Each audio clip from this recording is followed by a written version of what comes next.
Hello, my name is Dave Haynes. This is EDTL 6330, and this screencast is going to serve as my assignment for Module 1 through 3 Tidbit reflection. I'd like to show you the bits of information that I have used and worked with during each module, and the way that I will do that is I have created a folder that has the bookmarks saved in it, the Tidbit folder here, and I will go through those one by one, explain just a little bit about what I did, and then kind of reflect on each module, what I learned and gathered from these sites as we go. The first module we discussed building websites, so the first resource I have here is a website called howtobuildwebsites.com. It goes through basic concepts of building a page and building a site. It was kind of a tutorial. I went through and took the tutorial. I won't do that now, but it became beneficial in setting up the basics of a website. So this was a site that I found very useful. You can see it says no experience needed. So I jumped right in, took the tutorial, and that helped. The second resource that we'll look at for Module 1 was best practices for web design. This is a PDF, and you can see it's a 15-page document that just has some helpful tips and information in web development instruction, different tips and ways to progress from other educators that have done this. So not only could I learn on this, but I'll be able to take this information to my students as well, which will be helpful. So that was the second resource of Module 1. Moving to number 3, we have a video. I decided early on to use Google Sites. So hey guys, I'm Kylie Kloss, and this is a video that helps get started with Google Sites and progress through it. And if I can jump through the video here just a little bit, turn it down a little bit, you'll see one of the things I like the most about this is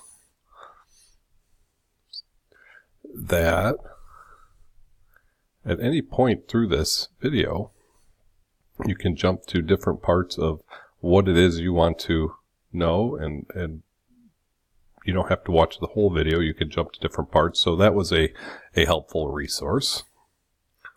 The next thing I have here is what schools should do to improve web development education. So this kind of takes it beyond the actual building of the site and what we can do to help our students with web development education. So as I move forward and start to work with my students on these things, they will be able to be successful with that. So that page was also a helpful tidbit.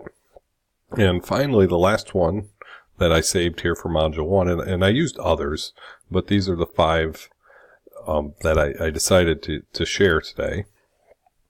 This is 9 benefits of web development school, types of programs you can use. This one honestly didn't help too much with this assignment, but as I move forward, I think it will become beneficial. So this site was medium.com, and it is the 9 benefits of web development for schools. So that was Module 1. Overall, I thought the sites and the extra things that I looked at for the first module became very helpful in the creation of the web page. My web page that I developed is to put my OTES binder online. So I got a lot of helpful information in there as far as how to include it, what to make it look like, making it user friendly, all of those different things. So overall, the extra research I did paid off, I think, with the website that I've started to create that I'll use for my OTES binder moving forward. That kind of is a wrap on Module 1.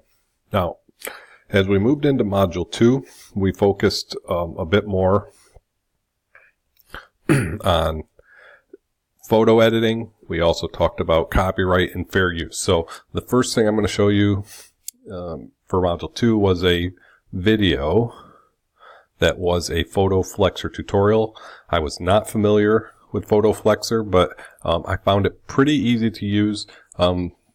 And after watching this tutorial along with a couple other ones, it became pretty simple to get my photos in there and edit and change those the way that I needed to. The second tidbit for Module 2, I shifted to the fair use and copyright laws. I found this to be extremely complex and confusing at times, so the more that I could kind of read up on it, the better it was. And I still find it a bit confusing, but some of these things, this is from copyright.gov. It lays out some of the rules and things that you have to follow, which it seems like there are a million of them. So this is kind of where I started with this. The next tidbit we have here is called, can I use that? Kind of a question we asked. This is from Columbia Journalism Review.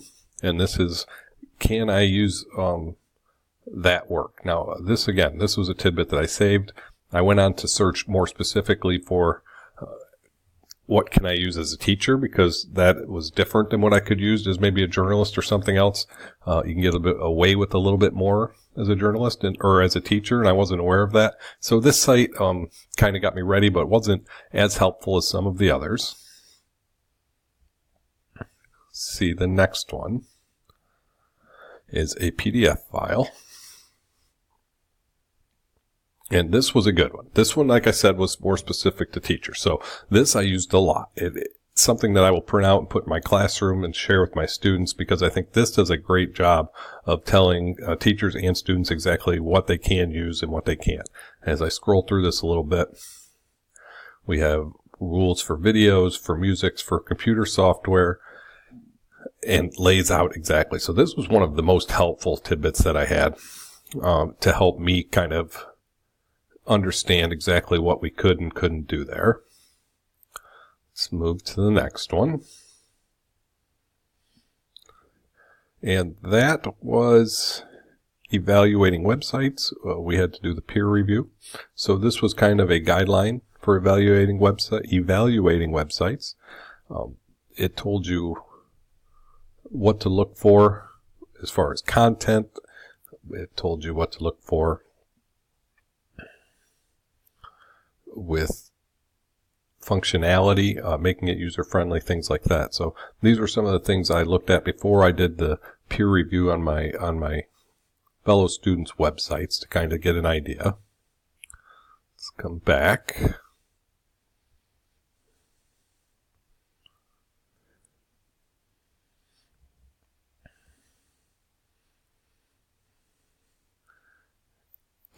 This then moved into Module 3. So before I get into that, I'll just say that for Module 2, I found the copyright and fair use to be a very challenging concept.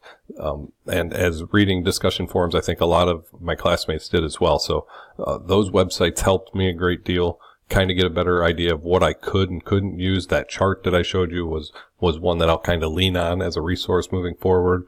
But overall, the extra resources that I looked at gave me a better idea of what it is I can and can't use in my classrooms, and what my students can use as well.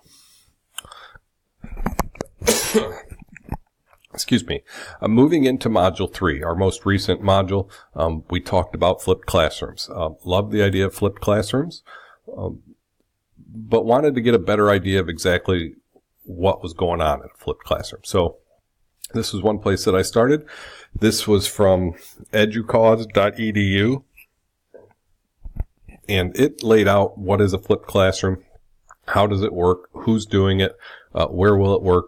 Unfortunately, early on, I realized that this is probably not something that would work in my classroom or my district because of extenuating circumstances, but it's still a great idea and something that I hope to be able to use at some point. So that was the first resource I used for that. Then I kind of looked more into the flipped classroom idea. This was from edudemic.com. This is a teacher's guide to the flipped classroom, where they, in this document, again, they kind of lay out what a flipped classroom is, what it looks like, how it's supposed to work, how it came to be. So this was another helpful resource in kind of educating myself on the whole flipped classroom idea. kind of keep going here. There were a couple of videos that I looked at. The first one was a short video kind of outlining the basics of flipped classroom. This was one that was short. Didn't learn a whole lot here from what I hadn't already seen in my other readings. But the next video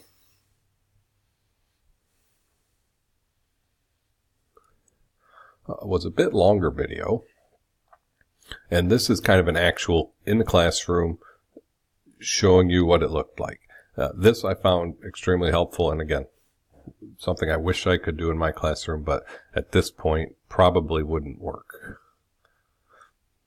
Back to my list here.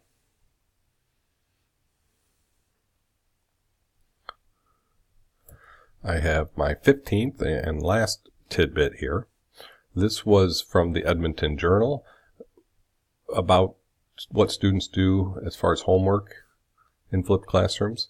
Came with a video, but also with all of these input from people who have tried this and how it works for them, what works well, what needs to be addressed. So I thought, kind of wrapping up Module 3, I learned a great deal about flipped classrooms and got a lot of great ideas that hopefully we'll be able to put to use in my classroom someday. All the extra tidbits really helped me with that. I also spent some time, although I don't have it listed in this module, with Audacity and watching some tutorials on that for the audio clips that needed to be turned in by the end of Module 3, and could not have completed that project without watching those videos. Found it very helpful. Anytime you have a new software to use, I think being able to watch a tutorial is a resource that we as teachers should use and encourage our students to use as well. And kind of goes into the flipped classroom idea of taking advantage of the resources you have, educating yourself before moving on and jumping into a project. So overall, reflection on using tidbits or this assignment of tidbits is, I think it worked very well. For each area or each assignment that I needed to work on, I was able to research a little bit more. I like the idea of saving them so that I can come back to them and use them again. So I hope that with that, moving forward, I'll be able to continue this, complete another screencast at the end of the class for the next 3 modules, and hopefully continue to be able to use what other people have done here on the web for me as a resource to help me move forward, moving along. Again, Dave Haynes, EDTL 6330. This was the tidbit lesson or tidbit assignment that was due at the end of Module 3.